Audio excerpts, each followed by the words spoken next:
നമുക്കൊരു memory test നടത്തി നോക്കിയാലോ? നിങ്ങൾക്ക് എത്രത്തോളം മെമ്മറി പവർ ഉണ്ട് നമുക്ക് കാണാം. ഇതിൽ കുറച്ചധികം ആനിമൽസിനെ നമ്മൾ കൊടുത്തിട്ടുണ്ടാവും. അതിന്റെയൊക്കെ സെയിം ആയിട്ടുള്ള പൊസിഷൻ നിങ്ങൾ ആലോചിച്ച് വെച്ച് നോക്കുക. അവിടെ നമ്പേഴ്സ് മാത്രമേ ഉണ്ടാവുള്ളൂ.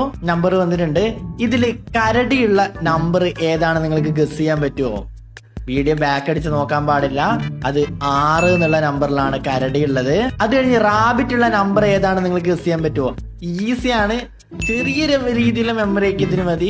നമ്പർ 2 ആണ്. നമ്മളെ പൂച്ച സാറുള്ള നമ്പർ ഏത് നിങ്ങൾക്ക് ഗസ് ചെയ്യാൻ പറ്റുമോ? Come on, easy. യെസ്, അത് നമ്പർ 5 ആണ്. ഇനി ടൈഗർ ഉള്ള നമ്പർ ഏതാണെന്ന് കൂടി നിങ്ങൾ ഗസ് ചെയ്യാ. ഇത് കുറച്ച് ഹാർഡായിട്ട് നിങ്ങൾക്ക് തോന്നുന്നുണ്ടാവും. യെസ്, നമ്പർ 3 ആണ് ടൈഗർ. ഇനി പശു ഉള്ള നമ്പർ ഏതായിരിക്കും? 1 ആയിരിക്കോ 4 ആയിരിക്കോ? യെസ്, നമ്പർ 1 ആണ് പശു ഉള്ള നമ്പർ. അപ്പൊ ഇതിൽ എത്ര പേര് കറക്റ്റ് ആയിട്ട് പ്രഡിക്റ്റ് ചെയ്തിട്ടുണ്ട്?